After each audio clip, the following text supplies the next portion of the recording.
Hoş geldiniz. Yepyeni bir Laf Çok'la birlikteyiz ve yani insanın böyle konuşurken sesinin titrediği zamanlar olur. Bir kadın olsaydım yüksek ihtimal bende de bu olacaktı, ancak bu böyle olmuyor. Çünkü çok sevdiğim bir kardeşimi, sevgili Çağlar Ertuğrul'u ağırlıyorum bu akşam. Hoş geldin kardeşim. Hoş bulduk. Tekrardan davetiniz için teşekkürler. Estağfurullah, çok afili duruyorsun. Evet. Alışık mı böyle afili? Afile, evet. Afili değil mi onun şeyi? Eskiler böyle afilli derlerdi. Ben de iki L'yle sanıyordum. Meğer tek L'ymiş. Tek şey doğrusu. afilidir. Afili. Afilidir. Aşkı nasıl oluyor peki afilinin aşkı? Gösterişli bir aşk. Aslında daha o 18 bölüm oldu. Henüz Bir daha 38'de falan mı aşka gireceğiz giremedik konuya? bir türlü. Evet, aslında pardon, yayında 16 oldu ama biz 19'u çekiyoruz şu anda. Bunu herkes söylemeyelim. Yok, her şeyde. Biz 19 3 bölüm garanti. öndeyiz. 19 garanti. Bunu herkes söylemiyor. Ha, evet, tabii. Yani Ne onu? 119'u. 119'u çekiyoruz biz. Biz bitirdik. Biz bütün dünyayı da sattık zaten. Dizinin kralını. Güzel gidiyor. Sağ olsun, seyirci çok sevdi, çok Sevgiler, destekler. ben yani şöyle eskiden baktığında Çağla sen daha iyi bilirsin tabii, yani genç Estağfurullah. işlerinde olduğun için hani yazın başlayan yazın biter derlerdi, ama galiba şimdi yazın başlayan işliyor insanın kanına ve bitmiyor. Bu yaz dizilerinden devam edebilme şansı olan yegane dizi olarak görünüyorsunuz. Bu iyi bir şey mi? Ben de aslında çok hani geçmişteki şeyleri bilmiyordum da o Ramazan'ın takvimiyle galiba değişiyor. O Ramazan aslında bir diziler için de bir nasıl derler, başlangıç bitiş noktası gibiydi. Tabii şimdi daha da erkene geliyor o 11'in takvimle beraber. sultanı oluyor yani. Evet. Kimi diziler için. O yüzden yani son döneme de baktığımız zaman çok başarılı yaz dizileri var. Bütün sezonu götüren. Bu da inşallah öyle oluyor. Eyvallah ya. Çok tatlı bir adamsın. Yani şöyle hakikaten hani dıştan bakınca tatlısın. Böyle yanına gelince böyle soğuk gibi duruyorsun ama içten bakınca tatlıymışsın. Bunu bana ben söylemedim, biliyor musun? Bunu bana abim söyledi. Bilmediğin şeyi anlatayım sana. Fransa'da abimle karşılaşmışsınız bir mekanda. Ve abim gelmiş yanına. Hey dostum, seni seviyorum diye, işte bir kabare, Fransa kabareleri ünlü, ve konuşmuşsunuz hani yakışıklı mesele üzere. Ya dedim abi, benim abim olduğunu söylemedim mi? Hiç aklıma gelmedi. İşte abimde böyle çirkinlikleri var. Mesela söylese sen orada ne bileyim bir meyve tabağı, bir şeyi yandan dönerli bir şey gönderebilirdin herhalde diye düşünüyorum. Fransa'da. Fransa'da. Kaç Çok İngilizce yılı? konuşuyormuşum. Bilmiyorum ki. Kendisi anlattı işte. Çok seviyorum. Acaba şeyle mi, Jack Gyllenhaal'la mı karıştırdı? Daha önce neydi öyleyse gerçekten çıldırın. Bir kere o Jack Gyllenhaal değil, Gyllenhaal. Gyllenhaal. Gyllenhaal mı? Şimdi bu adamın Türkiye şubesi diyorlar sana. Peki Jack'e ne diyorlar abicim ya? Çok ayıptır söylemesi yani. Sen de Çağlar'ın Amerika şubesi. Demişler midir? Belki diyorlardır ya. Böyle bir, belki de geçmiştir ya. Bilemeyiz bunu, değil mi? Türkiye'de böyle bir oyuncu var, sana benziyor falan diyor. O da bakmıştır, hiç benzemiyor demiştir falan. Böyle bir muhabbet Böyle bir olmuş. terbiyesizlik yaparsa onu Brokeback Mountain'e alırım. Yüz yüze görüşmek isterim kendisiyle. Yok, çok başarılı. Bir tane yeni bir tiyatro oyunu var aslında. bu Keşke adam- Broadway'de olsa da Ne gitsek. enteresan değil mi? Biz bu adamların hepsini yaptıkları sinema filminden vesaire ya da oynadıkları reklamlardan biliyoruz. Oysa ki adamların kökeninde aslında en sevdikleri şey de tiyatro. Kısmen sen de Broadway'e gittin. Gittim. Yani gitmek ne demek? Yani izlemeye gittim yani, İzlemeye öyle mi bir gittin? şeyim. Biletli mi hayır, gittin? Eğitime ben Los Angeles'a gittim, New York'a değil. New York'a gittiğimde bir keresinde Broadway'de Al Pacino'nun oyunu vardı. Ya dedim, bir daha ne zaman göreceğim hani canlı. Direkt atladım gittim oyuna. Açıkçası oyunu hiç beğenmedim. Bence çok kötü bir oyundu ama hani Al Pacino'yu orada görmek ve şöyle bir oyundu aslında. 2 kişilik bir oyun ama diğer kişi neredeyse lafı yok gibiydi. Yani teksti herhalde 40 sayfa mı 60 sayfa mı? Çünkü hani böyle 1 saatlik bir oyun gibi bir şeydi. 1,5 saatlik. 60 sayfa sırf Al Pacino konuşuyordu ve yani o adam. duyguyla bir şeyle inanılmazdı yani onu izlemek. Yanına yani. gidip eleştiride bulunsaydın. Hey dostum, verdiğin parayı değmedin ha falan diye. Ama şu güzeldi. Hemen işte çıkışta kulisten böyle işte yola, sokağa çıkış var. İnsanlar orada kalabalık bir halde bekliyor işte oyuncuları. Ve yani çıkıp herkesle fotoğraf çekildi, herkesle işte konuştu, bir şeyler imzaladı. Hani bu güzel bir şey. Kim bilir adamın bunu kaç bininci, kaç milyonuncu yapışı. Ve her seferinde o özenle, o samimiyetle bunu yapmaya devam ediyor. Bu güzel bir şey. Bizde var mı öyle bir tevazu hali? Var. Burada da ona dikkat eden. Benim şu dikkatimi çekmişti. Çok da severim. Yani hiç tanışma fırsatım olmadı ama Tarkan'ın mütevazılığı, o hem sanatçı kişiliği hem insan olarak kişiliği Ben kendime örnek alıyorum. Bir yerde gördüm, bir sosyal medya hesabında bir arkadaşım fotoğraf çekilmiş Tarkan'la. İşte ikisi de gülümsüyor, Tarkan da gülümsüyor. Şimdi dediğim gibi yani belki Tarkan'ın 100.000. fotoğrafı, işte hayranıyla çekildiği 1 milyonuncu fotoğrafı, neyse abartayım. Ama o arkadaşım için birinci fotoğrafı. Değil mi? Yani Tarkan'la çekildiği bir ilk fotoğraf. İşte bu güzel. Yani sizin için belki 1000. fotoğraf olabilir ama onun için çok değerli o birinci fotoğraf. Ben de buna özen göstermeye Senin çalışıyorum. sayaçta kaçtasın şu anda? Skor ne? 100.000'i Bugün falan kaç geçmiş oldu? mi? 100.000'i geçmiş miyiz? Geçmiş. Yok, o kadar değil. Ama yani oluyor. Şimdi tabii yani yorgun oluyorsun. Dediğini samimiyetiyle hissedebiliyor musun? Aynı samimiyetle yani gerçekten. Ya işte O bir fotoğraf ona diyor. dikkat etmek gerekiyor. Ne kadar hani yorgun da olsan o gün belki o ruh halinde değilsindir, açsındır, uykusuzsundur.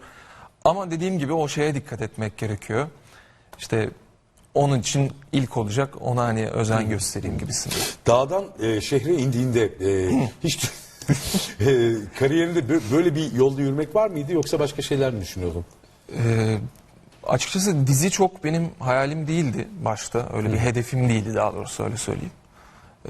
Ama bu mecraya da girmiş bulunduk. Sevdin mi sen bu mecrayı? Çünkü bir önceki hani fikri takip yapıyorum ya bir önceki şeyde kent değiştirmiştin başka bir kentte yaşıyordun.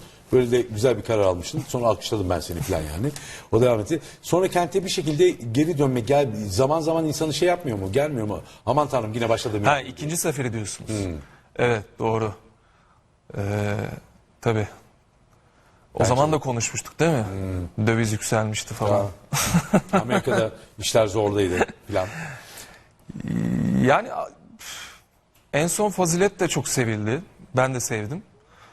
Yani açıkça söyleyeyim yani tekrardan bir dizi yapma hayalim yoktu. Ama bu iş, ben hani bir komedi dizisi aslında yapmıştım bir tane de çok uzun süre şeyli olmamıştı, uzun soluklu olmamıştı. Ya dedim bunu yapmak istiyorum. Kendimi tekrardan komedide sınamak, göstermek istiyorum. Dediğim gibi sağ olsun seyirci de sevdi. Ve çok heyecanlıyız. Arkadaşların için eğlenceli bir insansın. Bunu kabul ediyor zaten yakın çevrenin tamamı. Ama hani sette de aynı eğlenceli hal devam ediyor mu? Oluyor mu yani? Şu anda çok heyecanlıyım zaten. Setten bazı şeyler insanların yaptıkları işleri mi tanıtıyorsun? Bana böyle geliyor. Yani set çalışanlarıyla zaman zaman şeylerin bölüşümlerin oluyor. Oluyor. Yani ekip de canla başla çalışıyor. Sonuçta bu dizi sadece bizim yani oyuncuların dizisi değil, onların da dizisi. Onlar da çok sahipleniyor. Ama tabii onlar hani görünmüyor ya, perde arkası kahramanları. Ara sıra onları da göstermek gerekiyor. Güzel, süper adamsın. Muhteşem dörtlü. Neydi öyle şeyler var. Peki bir şey söyleyeceğim. Sonuçta bir Amerika'da yarım kalan bir şeyim var. Yani orayı devam edecek misin? Şimdi dolar istediğin seviyeye geldi mi bilmiyorum ama herhalde kendine bir range koymuşsundur. Ya o içimde kaldı benim hala. O kalmasın. Evet, Bak, o yani kalmadı o sıkıntı yaratır benim bir şeyden sonra. yani eğitimim orada bir yarım kaldı. Komedi doğaçlama üzerine bir eğitim. Komedi doğaçlama. Harikulade. Ama bunu İngilizce yapıyorsunuz tabii. Tabii. Oo. Ve yani oranın en iyi okullarından biri. Çok böyle sevdiğim mezunları var. Zaten onları görüp de gittim. İşte Will Ferrell'lar falan. Aa dedim buradan mezunmuş falan. Kendi şovları var mesela her hafta çarşamba. Doğaçlama şovları var. Bir tanesine gittim yani gülmekten gerçekten ölüyordum. Ya o şey benim hoşuma gitti. Sadece komedi değil. O an aklına gelen şeyler bir anda böyle hani pratik zeka mı diyorlar işte. Diyoruz. O hazır cevaplık. O çok hoşuma gitti. Ben de o refleksi edinmeye çalışıyorum. O edinilebilen bir şey mi? Tabii yani bu sürekli pratik etmeniz lazım. Ve hani tamam komedi okulu ama aslında çok ciddiye alınan bir yer. Yani herkes böyle şen şakrak değil orada. Kendi içinde kuralları olan bir şey. Karşındaki partnerini sürekli dinlemen gerekiyor. Ne yaptın, ne dediğini. Ve ona göre o anda yazıyor. Tabii. Başlama çıkıyor. Bizdeki Yani- yani komedi düzeyden falan Yani şey olduğu için. aslında o şeye yani tabii onun ustaları var. O frekansa bir girdiği zaman sahnede iki partner inanılmaz eğlenceli oluyor. Şöyle bir kural var mesela. Birisi bir önermede bulunduğu zaman karşı taraf bunu yok saymamalı gibisinden. Yani işte biz sizle yapıyoruz. Yapalım. Ya ben size dedim işte ya da işte az önce dediniz ya işte abin işte Fransa'da görmüş. Ben aslında bir hatalı bir şey yaptım. Aa o ben değildim. Halbuki benim oradan devam ettirmem gerekiyor. Aa, evet görüştük. Gerçekten. Kırmızı bir arabaya bindik orada. Paris'te bir tur attık abinizle. Oo, çok tatlıymış. Benim yapamadığım ya. Aferin. Yani böyle Jack değil devam mi? etmemiz Öyle devam lazımdı, et. evet. Aferin Jack. Sevdim seni. Bir yandan da şu şey hali canı sıkıyor mu ya? Hani böyle yılın en genelde magazin programlarında oluyor. Yılın en çok yakışan çifti. Yılın en bilmem ne çifti. Çifti. Yani ya hani insan kendini gerçekten çift hissetmeye başlıyor bir şeyden. İki şey de bir yandan yapıştırma hissi aktöre de orada, aktriste de bir haksızlık gibi geliyor. Tabii ki sen burada yüksek konuşmayacaksın ya da sivri konuşmayacaksın ama yani zaman zaman canı sıklı oluyor mu?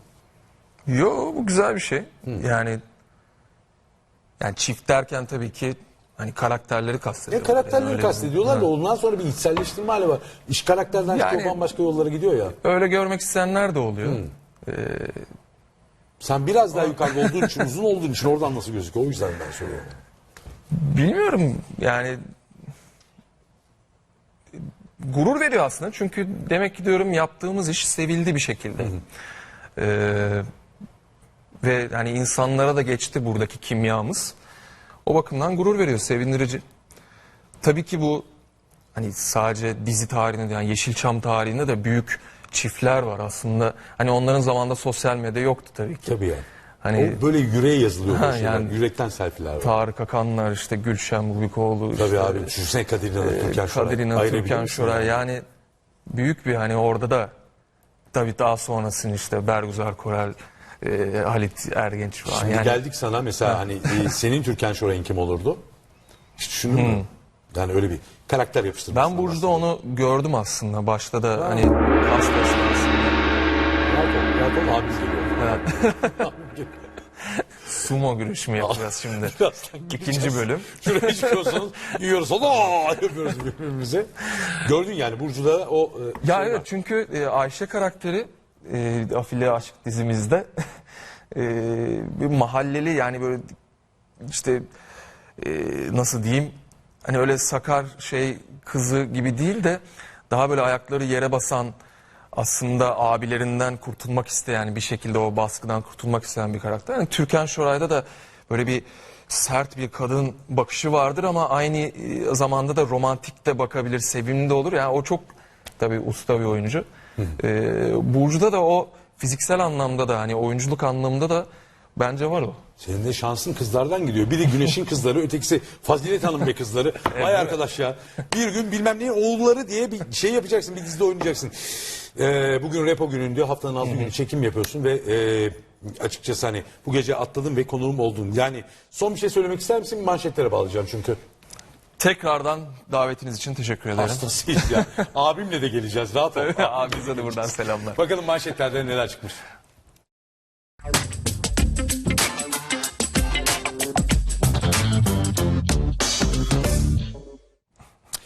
Sevgili kardeşim Çağlar Ertuğrul bu akşam vallahi şeref verdi bize. Öncelikle söylemem gerekir ki dedi. Afilli'yi 2L zannediyordum ancak tek L'liymiş. Bakın size bir şey anlatayım. Fransa'da bir mekanda abinizle karşılaştık. Ah pardon, bunu siz anlatmıştınız dedi ve devam etti. Zaten abinizin karşılaştığı kişi de ben değilim. Jack Gyllenhaal. Şu an kaçıncıdayım bilmiyorum ama buradan duyurayım. Fotoğraf çekileceğim 1 milyoncu kişiye bazı vaatlerim olabilir dediğime devam etti. Bir dakika, ben bir hata yaptım galiba. Aslında abinizin Fransa'da gördüğü benim. Hatta kendisiyle kırmızı bir arabaya binip gezmişliğim de var. Oldu mu? Mutlu musun artık? İşte araba da burada. Peki. İnşallah çok teşekkür ediyorum. Afilli Aşk'ta sana hakikaten afilli reytingler diliyorum. Sağ Ve ol. böyle gider inşallah. Müthişsiniz. Enerjiniz süper. Sensin iyi insan. Sensin iyi insan. Ya biz galiba güzel aşk programı ha? Ne dersiniz? Devam ediyoruz.